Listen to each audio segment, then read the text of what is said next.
Muy buenas, en este vídeo vamos a analizar, por supuesto, como toca, el circuito de Barcelona-Cataluña, el circuito del Gran Premio de España, y como siempre vamos a ver sus características principales. Luego vamos a entrar un poquito en lo que es el pilotaje aquí. También vamos a hacer pequeñas menciones a lo que debería ser el setup aquí, o más o menos cómo se deberían configurar los coches aquí, para que también entiendas un poco quién debería ir mejor a priori y quién no también. Y luego ya por último veremos como una especie de previsión de lo que podemos esperar en cuanto a las estrategias de carrera, con todo el tema de los neumáticos y demás. Así que lo primero, como digo, pues es repasar lo que son las características del circuito, como siempre, a rasgos generales, que por cierto tienes un enlace en la descripción por si quieres ver todas estas gráficas que vamos a utilizar aquí, incluso algunas más, pues la tienes ahí en el artículo escrito sobre el circuito. En cualquier caso, como digo, empezamos por las características del circuito y lo primero que tenemos es una longitud media o incluso media baja, ¿no? Como vemos aquí, pues digamos que está un poquito lejos de la media, pero no está en el grupo de circuitos cortos, como era el caso de Hungría, como era el caso de Austria o Mónaco, ni mucho menos, aunque este año no lo tenemos. Pero bueno, como puedes ver, pues es un circuito de una longitud bastante corta. Sin embargo, la distancia hasta la primera curva es muy larga. Además, no se puede representar aquí en estos gráficos, pero también es importante saber que tiene una fuerte pendiente descendente, es decir, todos los coches salen muy rápido, aunque salgan mal luego, gracias a que es cuesta abajo, pues puedes ganar esa velocidad. Así que bueno, podemos ver de todo en esa primera curva, que además es una chicane, son dos curvas ahí enlazadas, aunque bueno, como digo, entraremos un poquito más adelante en lo que es el pilotaje. Si seguimos hablando de curvas, pues nos encontramos que no tiene una cantidad como tal excesiva. Además, como es un circuito corto, el ratio de curvas por kilómetro de circuito tampoco es muy elevado, está prácticamente justo en la media. Además tiene curvas de todo tipo, muy bien equilibrado en cuanto a izquierda y derecha, con todo tipo me refiero que hay curvas rápidas, curvas lentas. Entonces digamos que en cuanto a las curvas parece muy equilibrado, pero si ahora nos fijamos en lo que es el acelerador, nos fijamos en que es uno de los circuitos en los que menos tiempo por vuelta se va acelerando a fondo. Y no solo eso, sino que hay una gran diferencia, tanto en porcentaje como en la posición, si hacemos este ranking en los distintos circuitos, entre el porcentaje de tiempo por vuelta que se está acelerando a fondo y el porcentaje de vuelta, es decir, en longitud del circuito en metros que se está acelerando a fondo. ¿Qué significa esta distancia tan grande? Pues que se pasa mucho tiempo metido en esas curvas, que las curvas son muy largas, que hay, digamos que hay mucho trozo de circuito en el que no se puede acelerar a fondo. En esos trozos en los que tienes baja velocidad, pues digamos que inviertes más tiempo, ¿no? No es lo mismo hacer 100 metros a 300 km por hora que a 50 km por hora, como puedes comprender. Entonces, con esta enorme diferencia, tanto en porcentaje, que siempre la hay por supuesto, porque en recta, cuando vas pisando el acelerador a fondo, pues digamos que te comes mucho más metros de circuito, pero al ver esta diferencia tan grande, incluso si lo ponemos en el ranking con los demás circuitos, ¿no? Para que entienda de verdad ¿cuál es esa diferencia? Pues nos damos cuenta que es que se pasa muchísimo tiempo en curva. Lo veremos cuando analicemos el pilotaje en una vuelta, curva a curva, pero bueno, ya te adelanto que es un circuito en el que se pasa mucho tiempo en este tipo de curvas. Entonces, como se va muy poco tiempo acelerando a fondo, cabría esperar que se pase mucho tiempo frenando, pero nada más lejos de la realidad. También es de los que menos tiempo se va pisando el pedal del freno. ¿Qué significa esto? Pues pueden ser dos cosas: que o no se va tocando ninguno de los dos pedales durante mucho tiempo, o que se va pisando el pedal del acelerador, pero con mucho cuidado, muy poco a poco, y no pisas el pedal del acelerador a fondo directamente, ¿no? Que eso ya computaría con el porcentaje de vuelta acelerando a fondo. Entonces, como digo, es un circuito en el que pasas mucho tiempo en curva, y eso hace que, bueno, normalmente si pasas mucho tiempo frenando, porque hay muchas frenadas, no porque haya curvas tan amplias o tan grandes o tanto tiempo en curva como en este circuito, ¿no? Entonces, con estos dos porcentajes, tanto en el tiempo que se va frenando en total como el tiempo que se va acelerando a fondo, cuando los dos son bajos significa que hay mucho tiempo en el que no estás ni frenando ni acelerando a fondo, es decir, que estás dejando mucho correr el coche, que no es un circuito de frenazo y acelerador a fondo, sino que es mucho como de fluir, ¿no? En torno a las curvas. Por ejemplo, veníamos del circuito de Silverstone, donde estaba plagado de curvas. Si te ponías un onboard veías como prácticamente todo el rato estaban subidos en alguna curva, pero había muchas de ellas que se tomaban a fondo. Aquí no, algunas sí se pueden tomar a fondo, con mucho cuidado, ¿no? Sobre todo algunas puntuales, como ya veremos un poco más adelante, pues a veces se pueden hacer a fondo y a veces no, pero la mayoría de curvas sí que hay que frenar, sí que hay que dejar fluir el coche mucho tiempo. Entonces eso hace que sea un circuito bastante característico, ¿no? Y como digo, como tiene curvas de todo tipo, pues por eso se intentan siempre hacer los test allí. Pero bueno, también tiene otro tipo de cualidades. Como digo, Seguimos hablando de las frenadas, no sufren demasiado los frenos a priori, bastante, tiene más o menos 7 frenadas, podríamos decir, depende un poco, pero unas 7 frenadas, de las cuales 2 son fuertes y son puntos de adelantamiento clave, los veremos analizando el pilotaje, pero sobre todo estas 2 frenadas son puntos de adelantamiento, digamos que los más comunes. Hay otros sitios en los que alguno puede intentar adelantar, por supuesto, pero esos 2 puntos de frenada fuertes son los que más. Y digo que los frenos no sufren demasiado a priori, más o menos está en torno a la media, tampoco muy arriba, pero tenemos que tener en cuenta que este año allí en el circuito de Barcelona las temperaturas van a ser bastante más altas de lo que suelen ser habitualmente, entonces eso hace que todo se caliente, no solo la pista y los neumáticos, sino también los frenos, ¿no? Los conductos de refrigeración de freno pues no pueden trabajar tan bien como si tuviesen un aire un poquito más frío, pero bueno, quizás no afecte en tanta medida como a la degradación de los neumáticos, ¿no? Esta temperatura, pero también podemos tener algún sobrecalentamiento, por supuesto. Ahora ya teniendo un poquito claras estas características, veremos un poco más adelante algunas otras, ya podemos intentar analizar lo que serían más o menos a rasgos muy generales. Ya sabes que en Fórmula 1 depende mucho del coche, pero un poquito de lo que podríamos esperar en cuanto al setup del coche. Normalmente tenemos o circuitos de alta velocidad o de baja velocidad, de curvas rápidas y de curvas lentas, y este es un circuito en el que se mezcla prácticamente todo, porque la recta de meta, por ejemplo, es muy larga, en la contrarrecta que se dice, ¿no? La recta atrás no es tan larga, pero aún así pues también influye, entonces no puedes abusar excesivamente de la carga aerodinámica si eso te va a producir mucho drag, así que por ahí hay que encontrar un equilibrio. Luego, como digo, hay curvas de todo tipo, entonces tampoco puedes intentar que el coche o sobrevire mucho o subvire mucho, porque eso te va a penalizar si no es en un sector es en otro, que ya iremos analizando cada uno de los sectores, pero entonces es un circuito en el que tienes que tener un coche muy equilibrado. Como digo, pasa mucho tiempo en curva, entonces la carga aerodinámica realmente sí que es alta, aunque eso te penalice en la recta de meta, pero la carga aerodinámica realmente,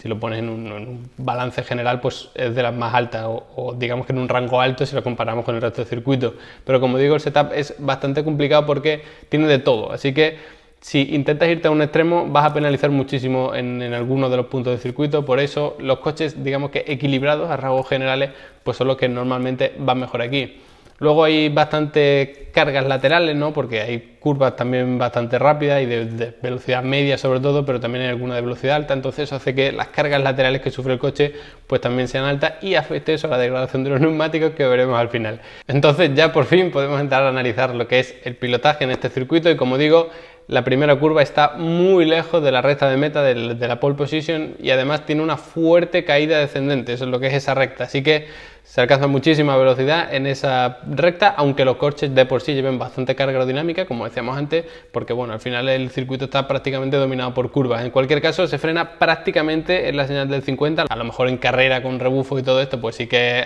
frenas un poquito antes, pero bueno, prácticamente en torno a lo mejor 70-60 metros de esa primera curva. Y además se ataca bastante tarde y se come bastante ese piano interior de la primera curva, porque luego enlazada tienes la curva número 2, para la que apenas se toca el piano interior, pero hay que intentar hacer estas enlazadas, la 1 y la 2, lo más recto posible entre ellas. Por eso se ataca tarde la curva número 1, para luego salir con mejor posición para hacer la curva número 2, que como digo, el piano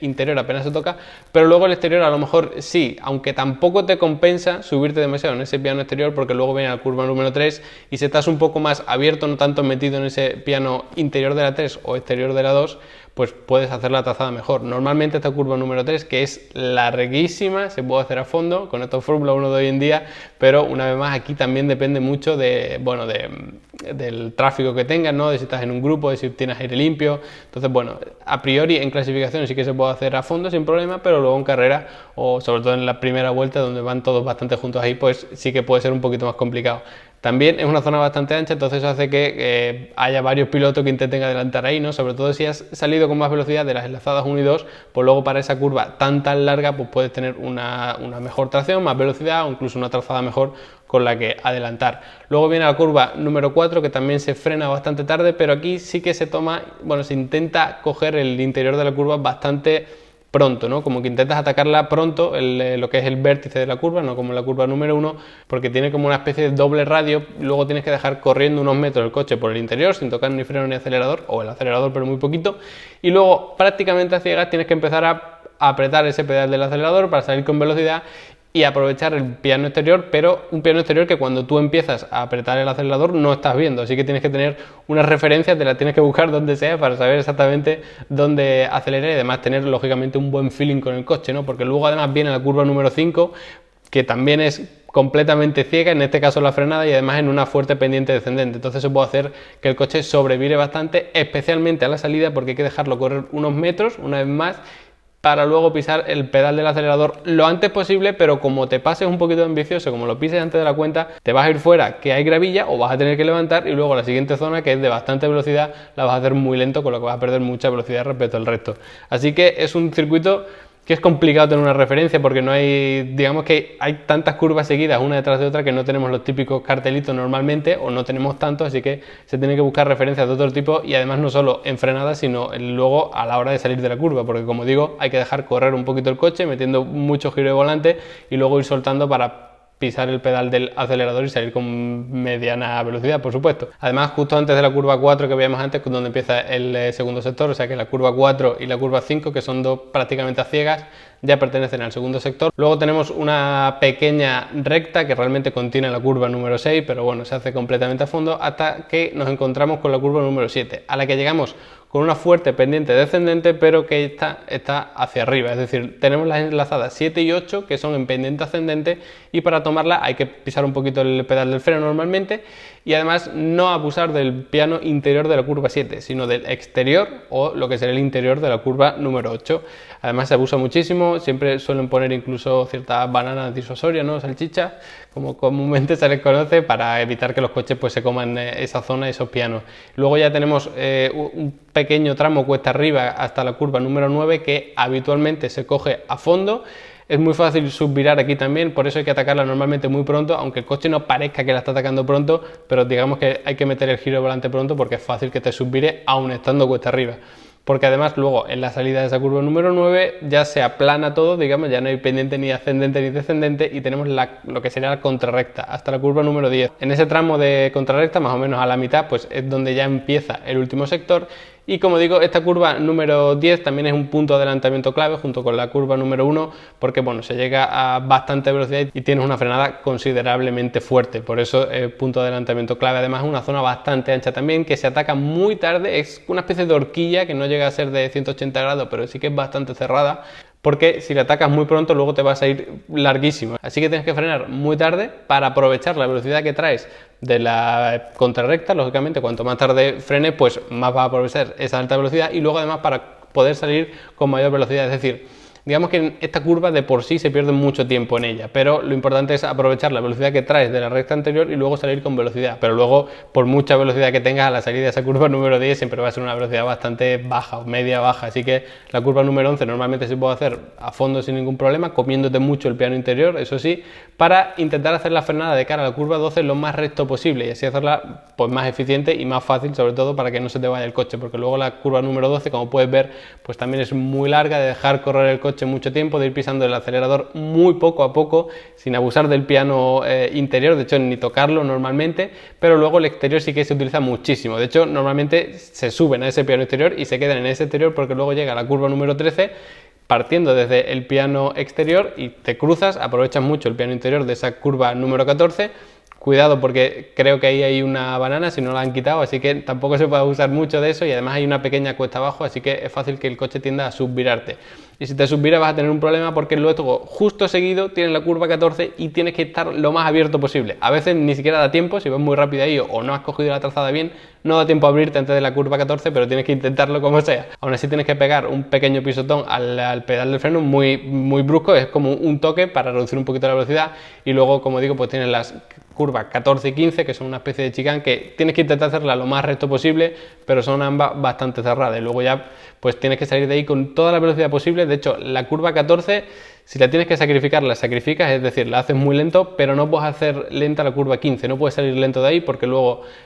a la salida, en el exterior de esa curva número 15, tienes una salchicha, digamos que un bordillo de esto que pones, ¿no? Para que no se abuse del exterior, así que si te lo comes vas a perder muchísimo tiempo y además puede que te salte el coche, entonces ahí tengas un problema más serio. Y si te quedas corto, significa que has salido con muy poca velocidad. Y luego la curva 16, que se hace completamente a fondo, ya es la última y tienes la enorme recta de meta, que ya de por sí tienes mucha carga aerodinámica por el circuito, así que como salgas lento de ahí luego te va a costar muchísimo tiempo recuperarlo. De hecho probablemente no lo puedas recuperar, ¿no? Porque todo el tiempo que pierdas ahí, si tienes un coche pegado detrás probablemente te pase, sobre todo si tienes DRS y si estás persiguiendo a alguien pues de ninguna manera lo vas a adelantar. Así que como ves es un circuito muy técnico, de curvas de todo tipo, todo el rato en curva, así que es muy importante aquí las manos del piloto para no cometer ningún error, porque además no es un circuito de escapatoria fácil con asfalto, ni mucho menos, son prácticamente todo hierba, gravilla, o si no, una banana de estas disuasorias que si se te sube el coche ahí pues puede tener un problema mayor, así que es un circuito de pilotaje puro y por eso normalmente se llevan allí lo que son los test de pretemporada y demás, porque pueden probar un poco de todos los coches. Y por último ya, para terminar con este análisis del circuito de Barcelona, vamos a hablar un poquito de lo que podemos esperar en cuanto a las estrategias. Es un circuito, como digo, que el asfalto no tiene de por sí una abrasión enorme, digamos que en la media, ¿no? Un circuito normal, un asfalto normal. Luego la zona de pit lane también está bastante en la media, de hecho se pierde un tiempo aproximadamente igual que en Silverstone, que estaba en torno a los 19 segundos con parada, y esto puede hacer que, que digamos que no penalice excesivamente hacer paradas. Y además aquí el año pasado se intentaron sobre todo 2 paradas, poca gente intentó solo una, lo que pasa es que tuvimos mucho protagonismo del neumático medio y del blando. Mis previsiones para este año, viendo cómo está el asunto, probablemente intenten 2 paradas una vez más porque las temperaturas son muy altas y probablemente utilizando más el neumático duro, que además vimos como en Silverstone, pues tanto en la primera como en la segunda carrera el mejor neumático fue el duro, así que probablemente yo creo que intentarán tirar del neumático duro. Como digo, muchas cargas laterales, que eso puede hacer que se desgasten mucho los neumáticos, así que mi previsión es que se intentarán hacer 2 paradas y utilizando neumático medio y neumático duro. Veremos si, porque aquí ya digamos que es una gama normal, no es tan extrema como la última en Silverstone, pero veremos si alguien intenta pasar a Q3 con el neumático medio, ¿no? Sobre todo los Mercedes o algún Red Bull, Verstappen, porque el resto lo veo un poco complicado, pero veremos si intentan pasar a Q3 con el neumático medio, porque yo creo que va a ser la mejor opción sin ninguna duda. Incluso si sales con el medio y luego pones duro, dependiendo de cómo vaya el rendimiento, quizá puedes intentar una única parada, pero bueno, ya lo veremos porque este año la degradación está siendo bastante alta. Así que nada, este ha sido un poquito el análisis que quería hacer del circuito de Barcelona-Cataluña, del Gran Premio de España. Espero que te haya ayudado un poquito mejor a entender este circuito, que luego ya cuando lleguen los entrenamientos libres, la clasificación, la carrera, pues puedas entender un poquito mejor cada zona del circuito, ¿no? Cada característica, por qué un neumático se degrada más que otro. Y al fin y al cabo, pues nada, espero que te haya gustado el vídeo. No olvides suscribirte porque seguiremos haciendo todo este tipo de análisis de las carreras y de un montón de conceptos técnicos más. Y nos vemos en la próxima.